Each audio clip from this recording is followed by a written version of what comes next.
네, 안녕하세요.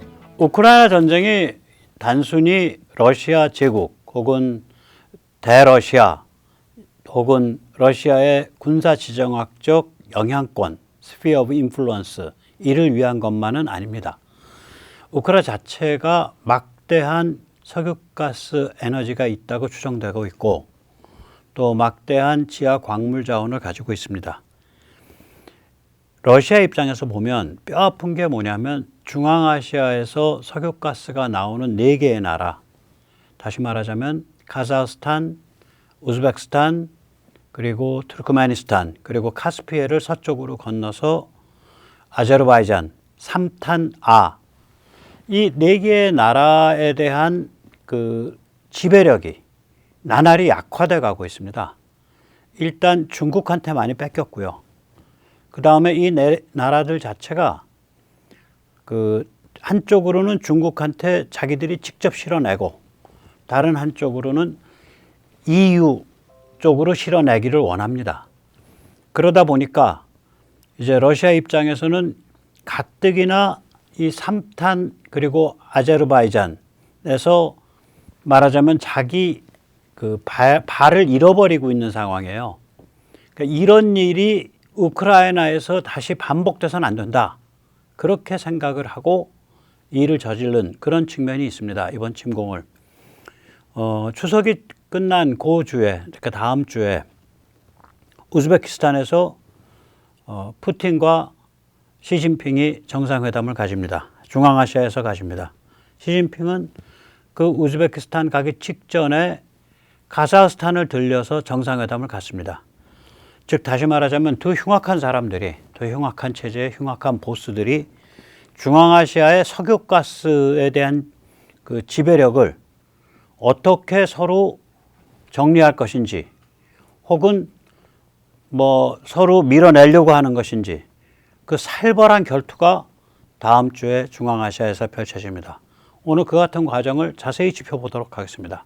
먼저 세넷 탈출 자유 구독료 부탁 말씀 올립니다. 아시다시피 세넷 탈출은 광고가 잘 붙지 않는 경우가 있고요. 붙더라도 동상 늦게 붙습니다. 도와주시면 보다 좋은 컨텐츠로 찾아뵙는 데 커다란 힘이 되겠습니다. 먼저 우크라이나에 어떤 자원들이 있는지 한번 보죠. 석탄이 무지막지하게 매장되어 있는데요. 그 석탄은 돈바스 지역에 주로 집중되어 있습니다.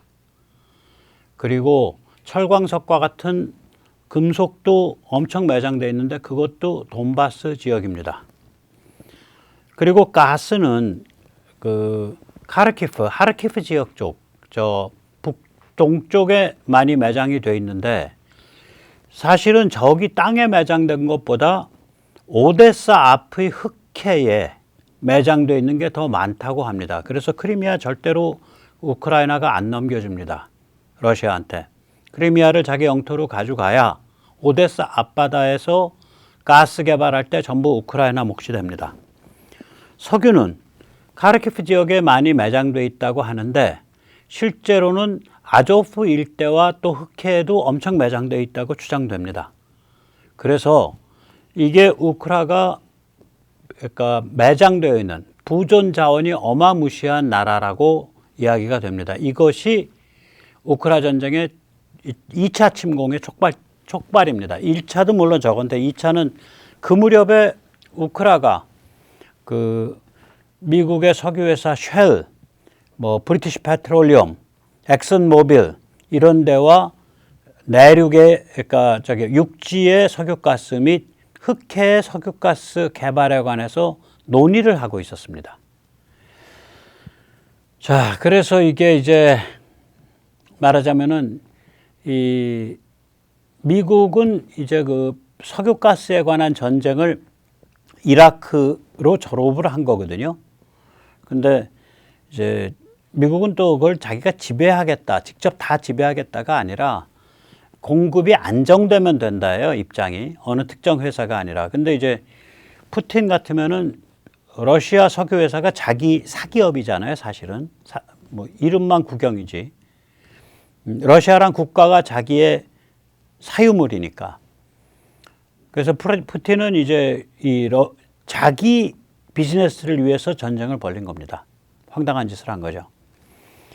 이 상황이 이 석유가스와 그것을 실어 나르는 송유관, 가스관에 얽힌 것이 아주 복잡합니다. 그래서 이 우크라만 가지고 문제가 터졌으면 아마 러시아가 저렇게까지 안 했을 텐데 최근 몇 년 동안에 러시아가 중앙아시아의 석유가스에 대한 지배력을 계속 상실해 왔습니다. 그게 쌓이고 쌓여서 말하자면 중앙아시아에서 뺨 맞고 우크라이나에 가서 사건 친 그런 케이스입니다.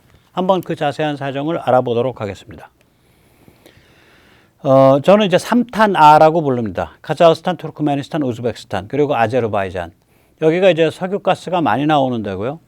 한국도 여기가 많다 그러니까 이제 MB 대역을 덜컥 들어갔어요. 어딜 들어갔냐? 카자흐에 뛰어 들어갔습니다. 그래서 아마 몇천억 달러인가 물려 있을 겁니다. 그 카자흐의 유력자한테 장부상으로는 대여로 처리해 놓고 사실상 뇌물성 돈을 줬는데 회수할 길이 없으니까 물려 있는 상태로 해서 저거 욕 많이 먹고 있는 건입니다. 그때만 해도 자원 개발에 그 말하자면 노하우가 없어가지고 그게 뭐 꼭 한국석유공사가 뭐 무지해서가 아니라 무지한 거죠. 경험이 없으니까. 근데 지금은 이제 저런 짓 안 하죠. 지금은 많이 늘었죠. 이 네 나라들 3탄아 여기에 캐치프레이즈는 뭐냐? 다방향 외교입니다. 마치 우리가 한미동맹 뭐 가치 공유 뭐 이런 것이 캐치프레이즈이듯이 지금 이제 윤석열 정부에서 이 카자흐스탄, 투르크메니스탄, 우즈베키스탄, 아제르바이잔의 캐치프레이즈는 멀티 벡터 디플로마시, 다방향 외교입니다. 다시 말해서 러시아만 바라보고 가는 게 아니라 중국도 바라보고 또 EU도 바라보고 이때까지는 러시아의 송유관에 의해서만 또 러시아의 가스관에 의해서만 이제 석유와 가스를 실어냈었어요. 한 10년 전까지만 해도. 그런데 그거가 제일 먼저 사건이 터진 게 저깁니다. 그 중국입니다. 중국이 직접 이 중앙아시아로부터 석유관과 가스관을 끌었어요.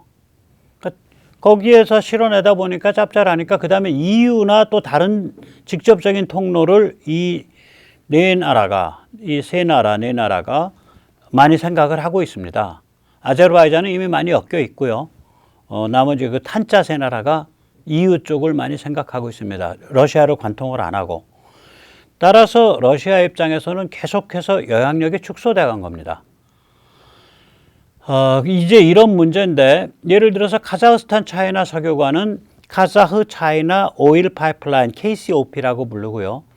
또 투르크메니스탄, 우즈베키스탄, 카자흐스탄 그래가지고 타직스탄과 키르기스탄을 지나죠. 근데 타직스탄이나 키르기스탄은 석유나 가스가 안 나오는 나라고 이거는 Central Asia China Line이라 그래요. CAC 라인.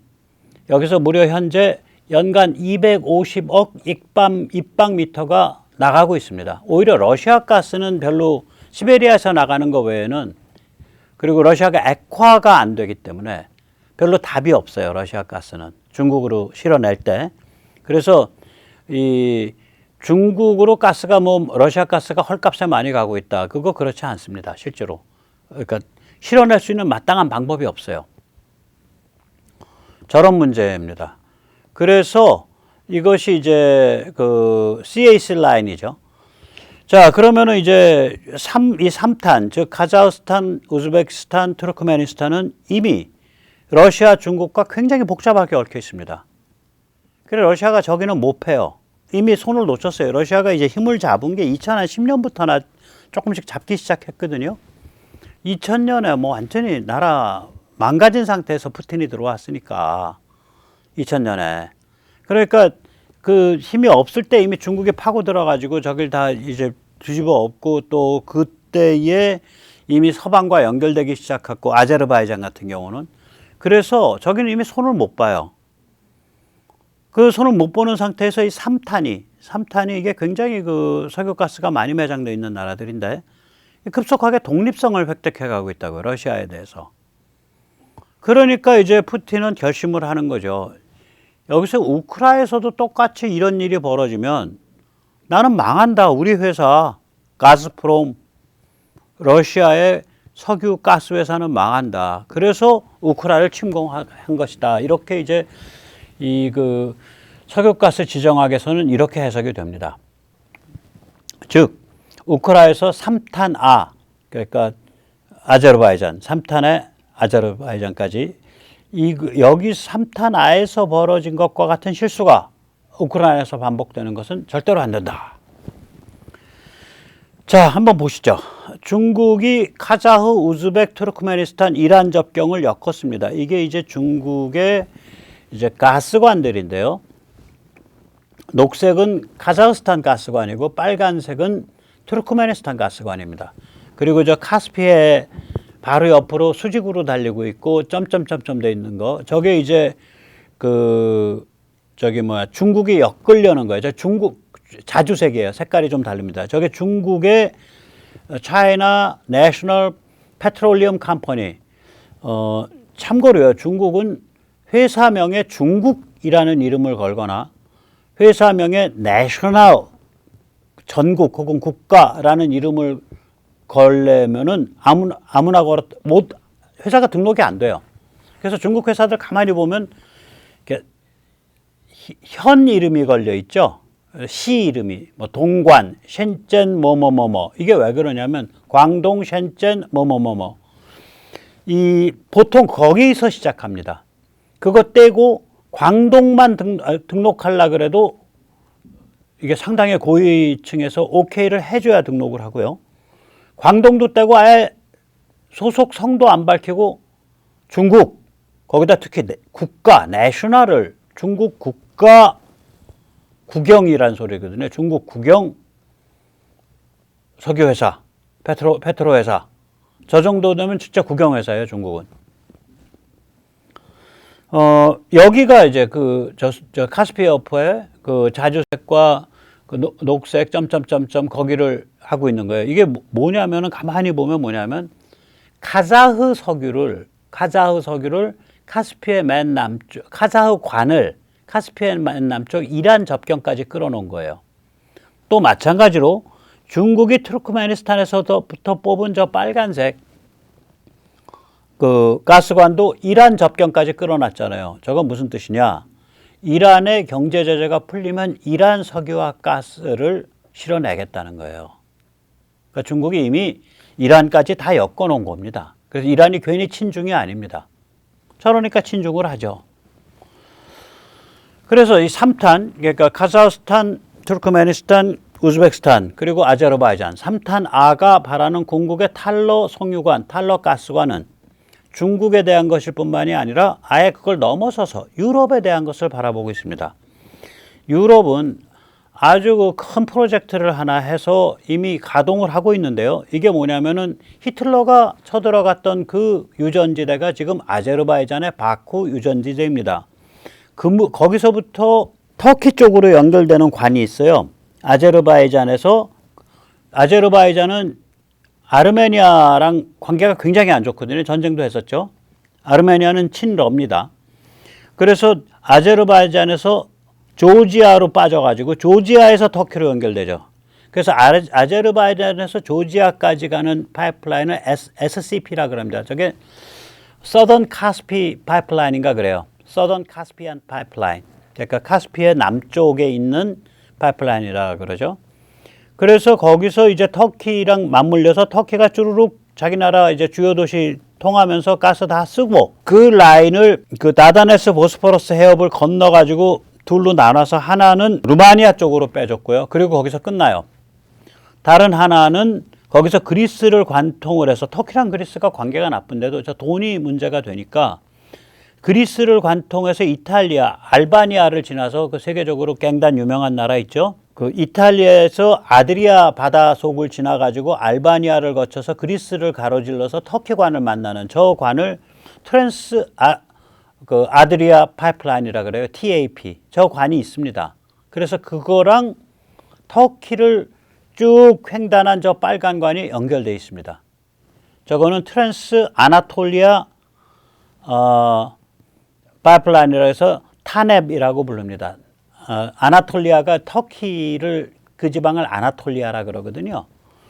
그러니까 이게 뭐 저기 그 이탈리아에서부터 그리스 거쳐서 터키 거쳐가지고 쭉 그 동쪽으로 빼서 저기 아제르바이잔까지 조지아 거쳐서 아제르바이잔까지 연결되는 저 관을 그 뭐라고 부르냐면 저 가스관인데 저거를 남부 가스 회랑 그러니까 Southern Gas Corridor라고 부릅니다. SGC. 그래서 아까 3탄이 원하는 거는 뭐냐면 카스피해를 바다를 해저로 가로지르는 트랜스카스피안 가스 파이프라인. 카자흐에서 올 수도 있고 카자흐와 그다음에 투르크메니스탄 둘 다 와요. 그렇게 이렇게 양쪽에서 와서 바닷속으로 들어가서 이게 아제르바이잔의 SCP라고 적힌 저 관이랑 연결시키는 게 이게 3탄의 그러니까 카자흐스탄, 투르크메니스탄, 우즈베키스탄의 로망입니다. 지금 그 방향으로 흘러가고 있는 거예요. 거기다가 투르크메니스탄은 겉으로는 얌전한 거 보이는데 러시아로부터 다 빠져나가고 있어요. 투르크메니스탄하고 카자흐스탄이 그게 이제 중국이랑 연결한다거든요. 연결해 보니까 좋거든. 짭짤하거든. 그러니까 계속 밖으로 빠져나가려고 하고 있는 거예요. 그래서 이 투르크메니스탄이 아프가니스탄을 지나서 투르크메니스탄의 남동쪽이 아프간하고 같습니다. 그 다음에 아프간의 또 남동쪽이 파키스탄입니다. 파키스탄의 남동쪽이 인도입니다. 그래서 투르크메니스탄이 아프가니스탄을 가로질러서 그 다음에 파키스탄을 가로질러서 인도까지 연결되는 저 관로를 지금 깔고 있는데 아프간이 불안정하고 파키스탄이 불안정해가지고 진척은 아직 없습니다. 그러나 언젠가 됩니다. 즉 다시 말하자면 이 3탄과 아제르바이잔은 러시아 아주 그 옛날에는 십몇 년 전까지만 해도 러시아만 바라보고 살던 데거든요. 그러던 것들이 러시아 입장에선 그러던 것들이 어느 순간에 러시아가 힘 좀 잃은 틈에 중국이랑 연결해 버렸고 그 다음에 거기서 이제 맞들리고 나니까 천지사방으로 다 연결하려는 거예요. 유럽 쪽으로 가는 말하자면 그 서던 그 남부 가스 회랑이랑 연결하려고 그러고 그 다음에 또 이쪽으로 인도 쪽이랑 연결하려고 그러고 그러니까 이제 러시아 입장에서 김이 모락모락 나고 있는 거죠. 우리가 좀 힘 좀 못 썼더니 얘들이 다 사고 쳐놨네. 수습이 안 돼요 지금 러시아가. 이해 당사자들이 잔뜩 걸려 있어서 이건 어떻게 할 수가 없는 거예요. 그러니까 딱 보니까 아직 우크라이나는 개발 전이니까 우크라이나를 팬 거죠. 이거 살벌한 게임입니다. 이게 참 차지차고 위험한 석유가스 지정학인데요. 미국은 이걸 졸업을 했어요. 쉐일하면서. 그리고 미국은 이걸 할 때 러시아처럼 한 게 아니에요. 미국은 공정한 게임을 했습니다. 미국이 예를 들어서 미국 연방정부가 석유 직접 팔아서 했거나 뭐 돈 벌었거나 누가 그런 거 없잖아요. 그 다음에 미국이 건드리게 되면 미국 회사만 한 게 아니라 뭐 브리티시 페트롤리엄, BP 같은 영국 회사도 하고 다 이렇게 그러니까 회사들이 다 자기들이 그러니까 미국 연방정부는 미국이란 국가는 게임의 룰 그러니까 안보를 세팅을 해놓으면 그 지역 안보를 세팅을 해놓으면 이제 그런 다국적 기업들이 석유 카르텔들이 들어가서 작업해서 자기들끼리 나눠먹는 이런 방식이었거든요. 그리고 상당히 많은 그 부를 현장에 주고 아람코가 대표적이죠. 사우디아라비아에. 그래서 이제 그러니까 다른 거예요. 러시아는 푸틴이 인마이 포켓 하려고 저 짓을 하고 있는 거고. 그래서 제가 참 보면서 이 3탄 이런 나라들을 보면 조금 이따 뭐 다른 거 보여드릴 텐데 이 러시아 중국이 약했거나 이 러시아 중국 사이에 끼어 있는 나라들이잖아요. 이게 3탄이나 아제르바이잔도 그 러시아 중국이란 큰 영향권 아제르바이잔 좀 밖으로 나왔지만 3탄은 딱 러시아 중국에 끼어 있죠. 사실은 이게 약했거나 혹은 러시아 중국이 정상 국가들이었다면 이 3탄과 아제르바이잔은 지금보다 훨씬 더 좋았을 것이다. 이 세계가 의외로 가깝습니다. 그래서 여기서 한번 보면 저 짙은 녹색이 카자흐스탄, 그 다음에 짙은 자주색이 우즈베키스탄, 그 다음에 분홍색이 투르크메니스탄, 그 아래 녹색이 이란에서부터 왼쪽 위로 이렇게 올라간 게 저 길쭉한 게 저게 아나톨리아, 터키. 그 다음에 이란의 바로 위에 있는 조그만 나라, 그게 아제르바이잔. 그러니까 아제르바이잔은 한쪽으로는 카스피해랑 닿아 있지만 다른 한쪽으로는 직접적으로 흑해랑 안 닿아 있어요. 그래서 아제르바이잔이 저 파란 거, 짙은 파란 거, 저게 조지아입니다. 조지아를 거쳐야 흑해랑 닿습니다. 그 다음에 또 조지아를 거쳐야 터키랑 닿습니다. 왜 그러냐면 아제르바이잔과 터키 사이에는 아르메니아라는 아제르바이잔의 앙숙이자 그리고 친도 국가가 있기 때문입니다. 그리고 이제 흑해 이제 위로 건너 올라가면 지금 전쟁이 벌어지고 있는 저 흑색, 그러니까 저 황토색, 저기가 이제 그 우크라이나 위에 하늘색이 폴란드. 이게 지금 이렇게 다 엮여 있는 거예요. 이 석유 지정학을 가지고. 이란도 엮여 있어요. 예를 들어서 미국이 이란에 그 경제 제재를 할 때도 이 카자흐스탄으로 하여금 러시아와 좀 독립적인 비즈니스를 하도록 만들려고 미국이 뭘 허락을 한 적이 있냐. 지금도 그 허락은 유효합니다. 카자흐스탄에서 지금 우즈베키스탄을 거쳐가지고 투르크메니스탄을 거치면 이란 북부로 오죠. 그러니까 카자흐스탄이 이란 북부로 석유나 가스를 넘겨주면 그 동일한 양의 석유와 가스를 이란이 자기 거를, 이란 석유는 좀 이쪽에서 나는 모양이에요. 저기 호르무즈 해협 쪽에서. 자기 거를 외국에 수출할 수 있도록 그 수출분은 말하자면은 경제 제재의 대상에서부터 면제해 주도록 그런 식으로 게임의 룰을 세팅을 했어요. 그게 한 2000년경입니다. 2000년 초인가 1990년대 말인가 그래요. 그러니까 그게 클린턴 말기쯤에 그런 게임을 디자인해서 그게 지금도 유효해요. 그걸 취소한 적이 없어요. 즉 다시 말하자면 저기가 아주 복잡한, 그러니까 석유나 가스를 누가 개발할 거냐, 그게 어떤 석유관, 누가 운영하는 석유관, 누가 운영하는 가스관을 통해서 어디로 가냐, 이 게임이 그냥 복잡한 동네예요. 저 동네가 무지하게 복잡한 동네입니다. 정말 차디차고 위험한 석유가스 지정학입니다.